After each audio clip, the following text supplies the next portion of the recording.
nouvelle vidéo, j'espère que vous allez bien. Alors là, on envoie du lourd, on est dans le parc national de Banff au Canada. Vous avez entendu, on est au Canada, c'est pour ça qu'il fait moins de 30 degrés que je me les gèle, même si j'ai tout mon matériel de ski. Et je suis venu jusqu'ici pour vous présenter le Jeep Wrangler Unlimited.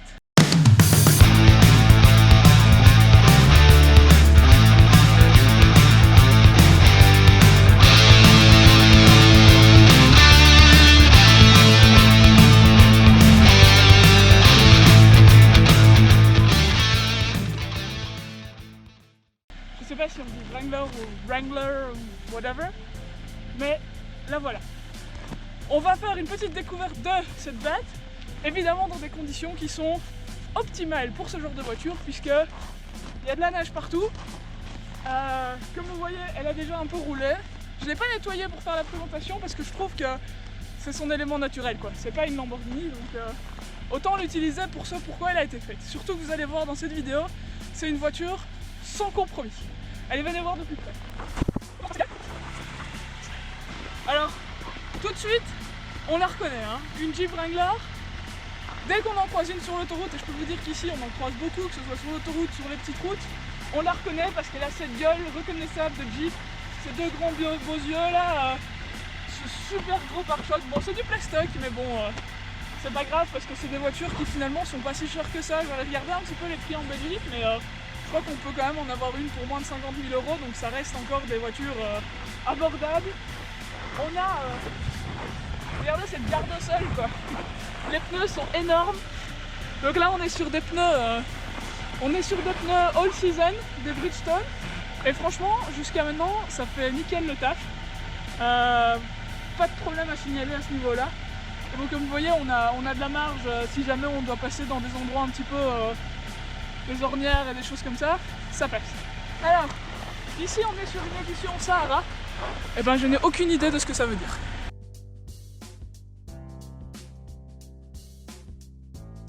Comme vous avez vu, c'est une 5 portes. 1, 2, 3, 4 et 5 ici.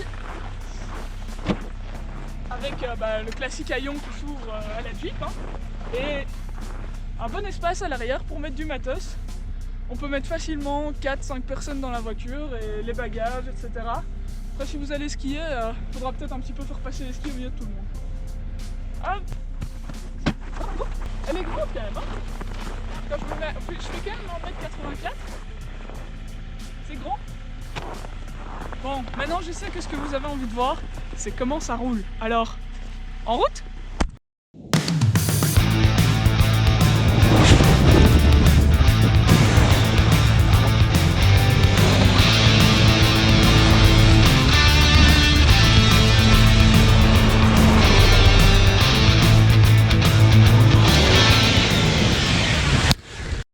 Alors concrètement, comment ça se conduit un Jeep Wrangler Unlimited? C'est la question que je me posais, Sarah. Merci Julia. C'est clairement pas une grande routière. Très franchement, vu son aérodynamique relativement basique, dès qu'on passe au-dessus des 100-120 km/h, on sent qu'on roule, quoi, hein. On sent l'air qui prend bien dans le pare-brise qui est complètement à la verticale et dans la gigantesque calandre qui est complètement à la verticale aussi. Donc ouais, c'est quand même... voilà, c'est pas une berline et c'est pas un de ces SUV citadins qu'on voit un peu partout pour l'instant. Mais comme je vous disais dans l'intro, c'est une voiture sans concession, c'est une voiture qui est faite pour s'amuser, c'est une voiture qui a été développée pour le off-road. Alors je suis pas une spécialiste, il y en a peut-être parmi vous, parmi mes followers, parmi les gens qui vont tomber sur cette vidéo qui sont bien plus spécialistes que moi, mais voilà, c'est ma chaîne YouTube, donc c'est moi qui décide de ce que je raconte. Donc personnellement, moi on a fait quand même 900 km de route normale pour venir jusqu'ici. Très franchement, dès qu'il y avait moyen de rouler un petit peu, c'est pas la voiture la plus confort de l'année. On a vite un peu froid parce que elle est très mal isolée. Enfin, c'est vraiment des panneaux en fait qu'on peut enlever. Hein, donc voilà, c'est pas une voiture super bien isolée et tout, mais c'est joli, tiens. Voilà. Mais par contre, on a eu sur les 900 km, je pense environ 700 km dans une tempête de neige je suis arrivé au Canada, à Vancouver, je pense dans la pire tempête de neige des 10 dernières années. Ici on discute avec des locaux et ils nous disent on n'a jamais vu autant de neige à Banff depuis 20 ans, donc voilà, très clairement on est arrivé dans des conditions un peu particulières.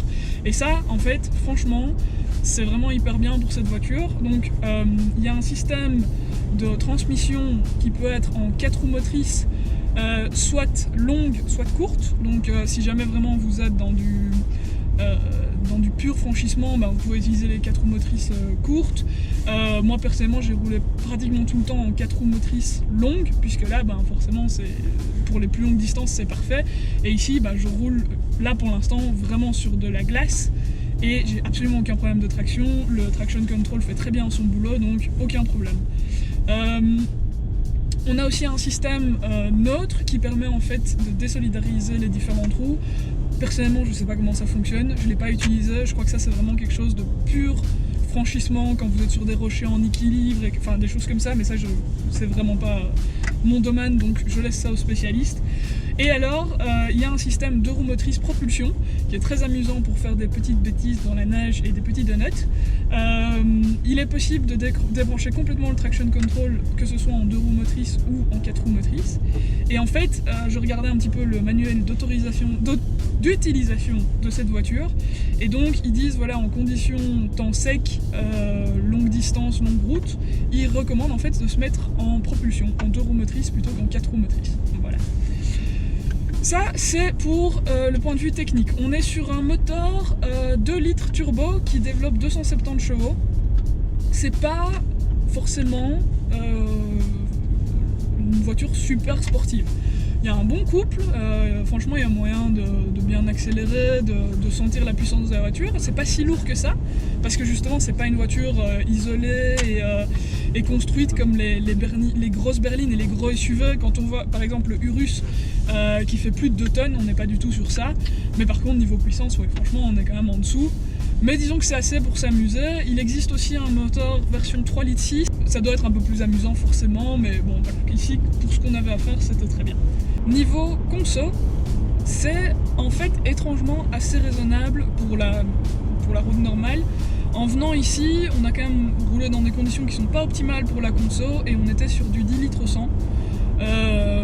Bon, vous allez me dire, c'est un moteur 2 litres, donc forcément ça peut pas boire 25 litres au 100, mais par rapport à la taille de la voiture et au côté anti-aérodynamique, moi je m'attendais quand même au moins à 13-14 litres au 100. Mais ici non, 10 litres au 100, je dirais, en n'étant jamais sur le cruise control et en n'étant jamais à des vitesses constantes, puisqu'on a roulé sur des routes enneigées avec des camions, des dépassements, des choses, tout ça, donc vraiment pas dans les conditions optimales. Je pense que si c'est une voiture qui était utilisée de façon un peu plus raisonnable, sur des longues distances et tout, on serait facilement sur du 9 litres au 100. Par contre, dès que vous allez aller dans les petits chemins et faire un peu du franchissement, tout ça, ça va très vite monter jusqu'à 13, 14, 15 litres au 100. Joule! Désolé, on a croisé une petite biche, alors j'étais obligé de la montrer. Niveau équipement de la voiture, franchement je suis assez agréablement surprise. Les connectivités sont top, il y a des ports USB et USB-C à l'avant et à l'arrière. Vous imaginez bien, moi je viens ici avec mes GoPro et avec les 2 arsouilles là qui sont sur les sièges arrière et qui ont besoin de faire charger leur téléphone. Il y en a un qui est Android, il y en a un qui est en iOS, enfin pas facile de satisfaire tout le monde, mais voilà, ici franchement il y a moyen. On a utilisé le GPS qui était dans la voiture pour faire les 900 km pour traverser toute une partie du Canada. On ne s'est pas perdu, en même temps c'est une ligne droite. Quand tu démarres, que tu sors de Vancouver, ils disent bon, maintenant vous allez tout droit pendant 900 km. Donc tu peux pas vraiment te tromper, mais quand même.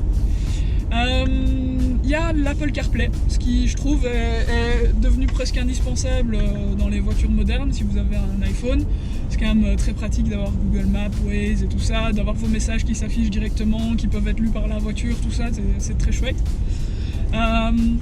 Donc voilà, une super bonne connectivité. Et alors niveau confort, sur des routes comme ceci, c'est parfait. C'est parfait parce que vraiment voilà, on a les suspensions qui font super bien leur taf, on sent pas du tout le relief de la route. La voiture est pas du tout bruyante et on a fait un petit test pour voir le bruit qu'elle faisait au niveau échappement, c'est un peu décevant. Mais du coup c'est vrai que pour traverser la nature comme ici, voilà, moi je roule là à 50 km/h, c'est génial parce qu'on peut vraiment profiter du paysage, de ce qu'on voit et tout, c'est assez cool. Qu'est-ce que je voulais dire d'autre? Ouais, niveau confort, siège, etc. Là on est sur un équipement assez basique, hein, des sièges en tissu. Franchement ça fait le taf. Voilà, on a quand même fait beaucoup de routes et on n'est pas arrivé cassé en deux. Moi je suis assez grande, je fais plus d'1m80, bah, ça va nickel. Non franchement, bonne voiture, sans concession. Voilà, c'est pas un SUV que vous pouvez prendre pour faire un petit peu de off-road et beaucoup de routes ou des choses comme ça. C'est un jouet pour aller dans des conditions extrêmes, vous amuser. Voilà. Et entre les deux, vous avez le droit de conduire sur l'autoroute, mais en ayant l'impression que chaque bourrasque de vent va vous faire quitter la route. Voilà, j'espère que cette petite vidéo vous aura plu. Si c'est le cas, comme d'habitude, ben, vous me mettez un petit pouce en l'air. Si vous n'êtes pas encore abonné, ben, j'espère que ça vous donnera envie de le faire.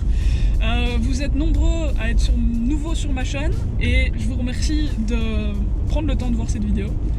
Et je vous dis à très vite pour de nouvelles aventures. Ciao ciao! Alors dites-moi dans les commentaires, c'est quoi pour vous? Plutôt le côté classique noir ou justement le côté un peu excentrique vert turquoise comme ça? Alors perso, moi c'est celle-là, c'est sûr.